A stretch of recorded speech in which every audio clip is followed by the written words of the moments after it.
روز بخیر بیننده عزیز. سرخط خبرها از رادیوی آزادی. آزاده رحمان گفته است با وجود جزا بعضی مردان دو زن میگیرند. مهاجران تاجیک را در ماریوپل چند ماه باز معاش ندادند. روسیه شب گذشته تمام شهرهای اوکراین را موشکباران کرد. رئیس اداره جاسوسی آمریکا گفت روسیه با آسانی به خود نخواهد آمد.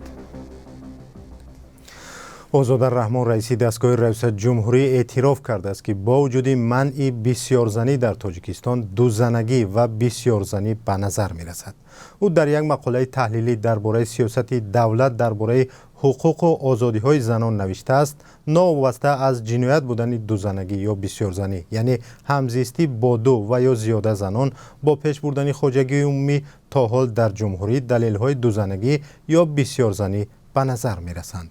در این مقاله که مجله پیامی دانشگاه ملی تاجیکستان نشر کرده است، آزاده رحمان گفته است از جمله سبب‌های راضی شدن زنان به این نوع زندگی پس بودن درجه معرفت و فرهنگ حقوقی، مهاجرت کاری، صاحب کسب و اختصاص نبودن زنان است.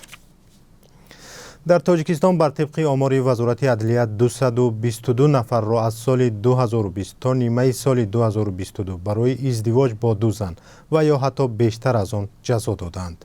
در تاجیکستان بسیار زنی منع است و در ماده 170 کودکس جنایتی برای آن از 68,000 تا 136,000 سامانی جریمه و یا تا 5 سال زندان جزا مقرر شده است.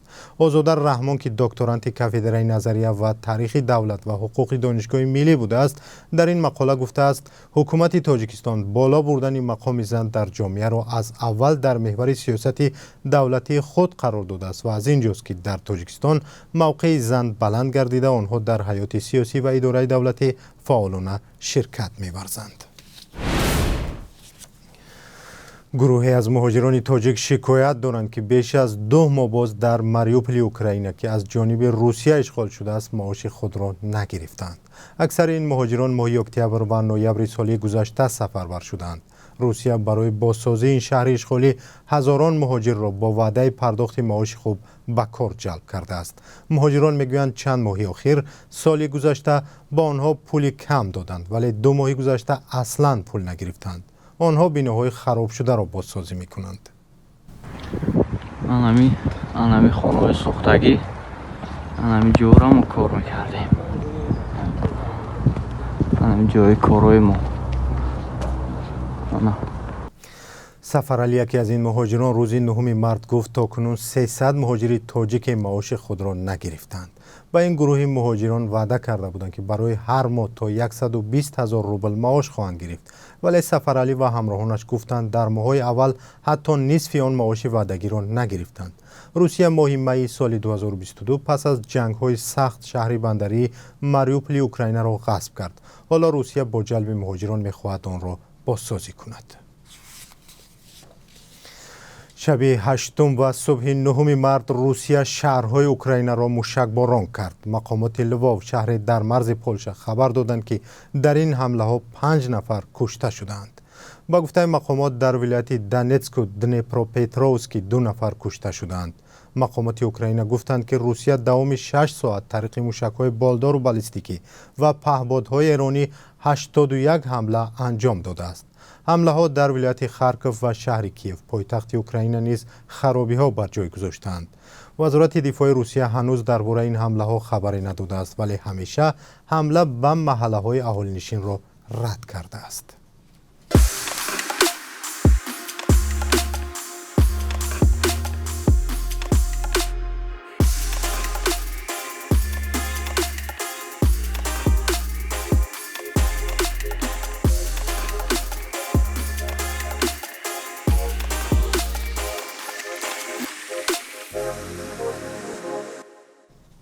اوریل هینز مدیر اداره ملی جاسوسی آمریکا گفته است ارتش روسیه شاید امسال نتواند قلمروهای زیادی اوکراین را اشغال کند و از تلفاتی که در جنگ داده است با آسانی به خود بیاید. اوریل هینز هنگام صحبت در حضور وکیلان آمریکایی در روز 8 مارس گفت عین زمان رهبران روسیه نبود پیشروی در جنگ را بسیار مهم نمی‌شمارند، زیرا ولادیمیر پوتین جنگ طولانی را برای تامین منفعت‌های استراتژی روسیه بهتر می‌شمارد. نیروهای روسیه در بسیاری از جبهه‌های جنگ در اوکراین درماندند ولی در ولایت دونتسک پیشروی‌هایی داشتند.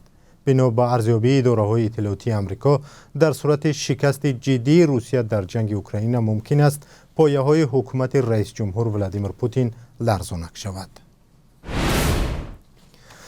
در شهر کولاب، یکی از سابقه‌داران جنگ سوویتی در افغانستان سالهاست در یک واگن با فرزندانش استقامت دارد و میگوید سخت محتاج کمک شده است.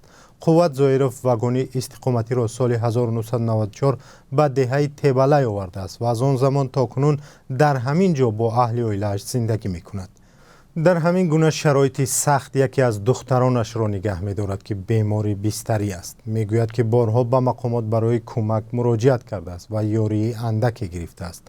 درباره زندگی این خانواده یک گزارش داریم که همراه در برنامه اخباری آزادی ساعت 17 به وقت مسکو و ساعت 19 به وقت دوشنبه با هم می‌بینیم.